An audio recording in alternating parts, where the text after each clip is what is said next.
Como habíamos anunciado, hemos recibido acá en la sede de RPP al señor Rodrigo Salazar Zimmerman, director ejecutivo del Consejo de la Prensa Peruana. Cada vez que viene acá es porque hay una nueva amenaza a la libertad de prensa y expresión en el Perú. Cuéntenos en este caso, por favor, en qué consiste la amenaza, que tiene que ver con un proyecto de ley que ha sido enviado al Congreso por el Ejecutivo. Gracias, Fernando. Buenas noches. Gracias por la invitación. Buenas noches, Rodrigo. Otro atentado contra la ciudadanía es esto, ¿no? Otro atentado contra los peruanos, nuevamente. Lo que ha hecho el Ejecutivo el día viernes es presentar, todavía no es público, un proyecto de ley que crea el delito de difusión de información de investigaciones fiscales que ellos consideran reservadas, es decir, antes del juicio oral. Esto lo que implica es que jueces, fiscales, policías, representantes, abogados y demás que transmitan esta información a los medios de comunicación o periodistas o que de alguna manera filtren esta información de investigación pueden ir a la cárcel hasta por 4 años. También hay cárcel suspendida en algunos casos, pero en este caso en particular lo que se busca es evitar que algunos, digamos, investigaciones fiscales, por ejemplo de corrupción, lleguen a oídos de la ciudadanía. Y es clarísimo, queda clarísimo, que lo que está buscando el Ejecutivo, el gobierno de Pedro Castillo, es evitar que las investigaciones fiscales en su contra, por presuntos actos de corrupción, sean conocidos por la ciudadanía. Bueno, ustedes en el comunicado que han publicado sobre este tema, hacen notar de que este proyecto de ley forma parte de una serie que pasa por el mes de marzo y que se remonta hasta el Congreso pasado con mayoría fujimorista. Explíquenos cuáles son esos antecedentes, es decir, qué es lo que se está cocinando, no solo en el Ejecutivo, sino también en otras corrientes políticas. Por eso no sabemos si es que el Congreso aprobará o no este proyecto. Explíquenos cuáles son los antecedentes para ver cuál es el enemigo que enfrentamos. Así es. El poder no quiere que se sepa que ellos están posiblemente involucrados en asuntos de corrupción. La mejor manera de hacerlo es evitar y de alguna manera prohibir que las informaciones fiscales lleguen a los periodistas. Y esto es algo que tiene larga data. Comenzó en el Congreso disuelto, en el año 2019, Héctor Becerril presentó un proyecto de ley también para evitar que también estaba investigado él. También, por supuesto. Pero ha sido blindado por el Congreso recientemente. Así es. ¿No? Entonces, ese proyecto de ley nunca llegó finalmente a ser ley, felizmente. Y luego, en marzo de este año, el Congreso también, a través de una comisión de justicia, también trabajó un proyecto similar, que quedó en stand-by. Ahora tenemos el tercer proyecto de ley en los últimos 3 años, que intenta que la ciudadanía no sepa qué cosas se investiga en casos, por ejemplo, de corrupción. Y pongo un ejemplo muy sencillo. El caso Lavallato no hubiera sido reconocido por la ciudadanía, la gente no se hubiera enterado de lo que sucedió si es que los medios de comunicación no transparentaban esa información a través de periódicos, radios, televisión, etc.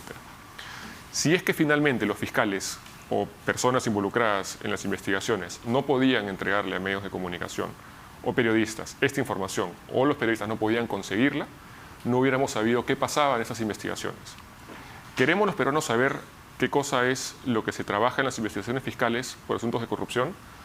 Por el caso de los niños, eventualmente, por el caso del presidente Castillo, su sobrino, su exministro, su exsecretario de Palacio. ¿Queremos saberlo? Seguramente sí.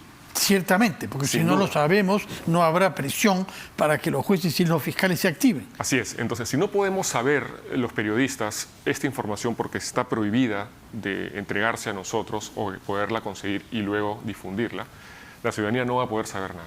Esto es como ponerle, perdón, un antifaz y unos tapones a la ciudadanía y que no sepa lo que está pasando. ¿Conocemos el caso de otros países democráticos que tengan este tipo de normas? Porque las dictaduras abundan en prohibiciones de este tipo.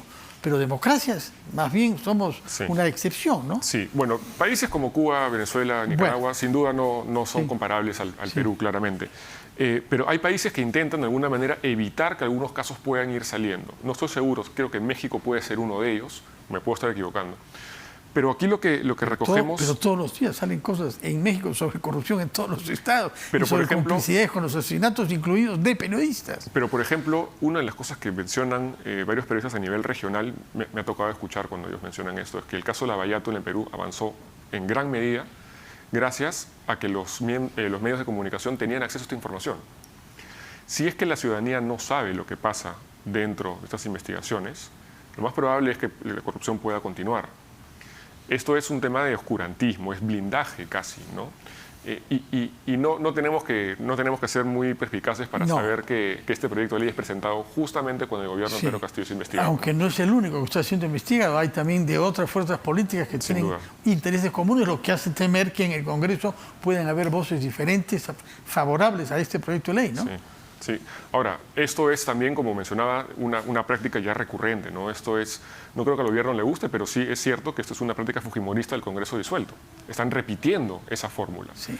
Ahora, la presidenta del Congreso, María del Carmen Alba, mencionó en varias ocasiones que ella y su partido están a favor de la libertad de expresión y la libertad de prensa. Ahora, esperaríamos nosotros que, si es que este proyecto llega al Congreso, que sea archivado, por supuesto, ¿no? Justamente en aras de la libertad de expresión y la libertad de prensa. Bueno, y de información de todos los peruanos, además. No sabemos si está agendado, no sabemos si ya la presidenta tomó una decisión sobre el plazo que se va a tomar para ver este proyecto de ley, porque el actual periodo legislativo culmina el 8 de julio, ¿no? Sí, Quedan pocos días, la semana próxima. No sabemos todavía si efectivamente este proyecto ha sido enviado al Congreso porque no está colgado en la página web del Congreso. Otra práctica poco transparente del gobierno, por supuesto, ¿no? Esperamos saberlo en los próximos días y que si llega finalmente al Congreso puedan archivarlo. En todo caso, muchas gracias por prevenirnos sobre algo que es muy grave. Señor director ejecutivo del Consejo de la Prensa Peruana, gracias por su presencia acá. Permítame darle la palabra a mis compañeros, Helen Meniz sobre todo, pero también Mauricio Fernandini, que nos van a decir en qué consiste esta noche, las claves del día. Helen, te escuchamos. ¿Cómo está, Fernando? Buenas noches. Hoy en las claves del día vamos a hablar acerca del paro de transportistas, si se acató o no en su totalidad, también acerca de la cuarta ola de la COVID-19 que ya se ha anunciado para nuestro país y sobre todo sobre la cancelación justamente de la declaración del presidente de la República ante la Comisión de Fiscalización. Pues bien, ya sabemos qué hacer y qué cosas nos enteraremos, de qué nos enteraremos entre las 7 de la noche y las 8:30 en las claves del día. Muchas gracias, Helen.